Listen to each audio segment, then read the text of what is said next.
This episode is brought to you by Antennas Direct, makers of the toughest antennas in the universe. Hi, and welcome to the Man Cave Cinema. My name is John Zanettos, and this is episode 53 of the Man Cave Cinema Rant. And today we're going to be talking about the new 4th generation Apple TV. But first, I'd like to remind everybody to follow us on Twitter at Man Cave Cinema. And also, we're available on Facebook. Just look us under the Man Cave Cinema, and all our information and postings will be there also. Please go ahead and comment, ask questions, do whatever you want there. I'll be happy to answer any questions that you have there. Also, we're having a sale on the Man Cave cord cutting store right now on a few antennas and a Tableau PVR, so check them out. We reduced the prices for Black Friday, so hopefully people will want to pick up an antenna and cut the cord. Okay, the new 4th generation Apple TV. We weren't able to get a review model in. Unfortunately, Apple never got back to us, so we weren't able to review it. But the news is coming in from the internet. Okay, what we're seeing from the internet is that the new device is super duper fast, and also not only that it's fast, it has a, typical Apple, a very cool UI, very functional and very usable, which is a nice feature for a streaming box.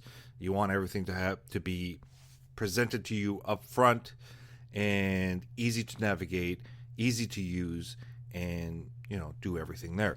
Now, first of all, there's some issues with it, but I mean, it's not fully baked yet. They released it sort of like in the bare minimum, but it's not fully baked just yet. But it's just a matter of time until they perfect it. The number one complaint I've been reading about is that Siri is not fully integrated into all the apps right now. For instance, I believe Amazon, you can't sort of search on Amazon using Siri. It will go through Netflix and other apps, but not Amazon. So there's a few things that they need to work out. But excuse me, but that's not a frog in the throat. That's not a huge deal. The other thing is that there's not that many apps on the Apple TV store. Now, I don't, from what I read, I don't think the Apple TV store is released yet to the public. But third-party software developers have come out with some pretty cool things, and number one being Plex. Plex right now is the best media server available out there. You install the server on your PC or on a NAS device or anything that's a computer and has hard drives on it. Store your movies, TV shows, and music on there, even photos. And what it does is then you can use your Apple TV using the Plex client app, and it brings it up in a nice, well-designed, application to showcase your movies and easily pick out your movies and TV shows and what have you that you've saved onto your computer, which is exciting news. And the best part about it is Plex is free. Yes, this ultra-powerful media player or media center type of application is free on the Apple TV iOS, so which is exciting news. So this is slowly starting to happen.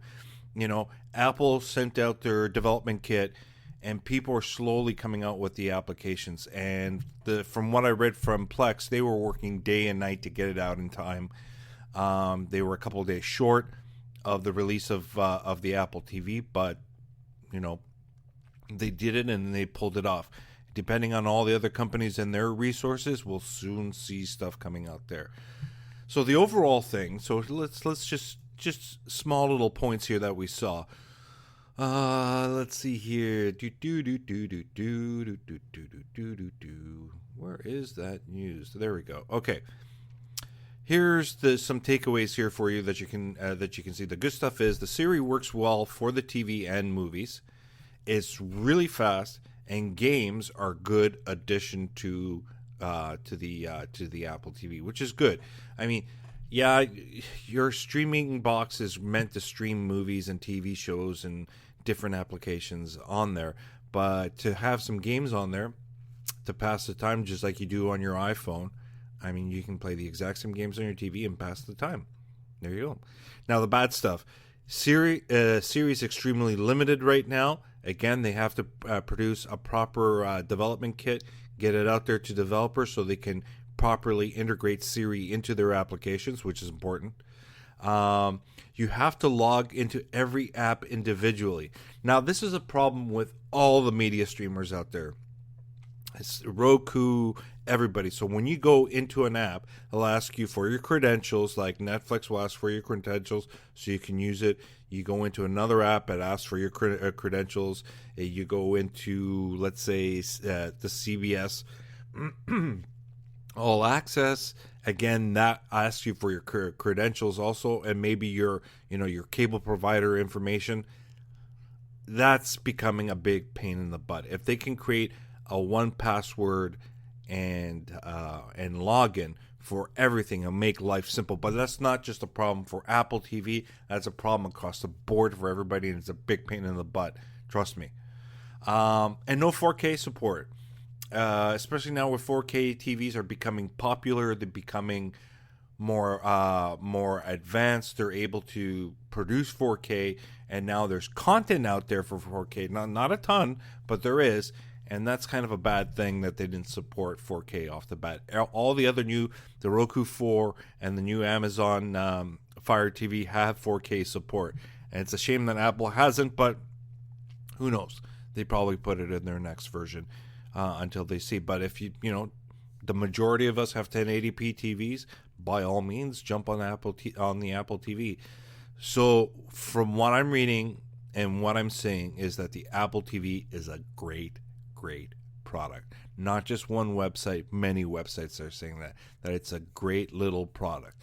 If you got $149 US and you want to pick up the Apple TV, by all means pick it up, because with the addition of all the development kits going out, we're going to see more and more apps being developed for this. We're going to see more and more apps specifically developed for the Apple TV, not so much iPhone apps presented on Apple TV. So this is very good and very important.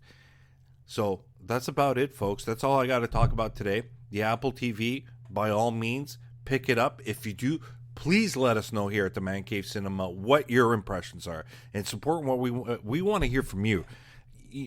Reading from publications and stuff like that is one thing, but from the actual user who uses it every day, we want to hear from you. It's very important to us. Okay?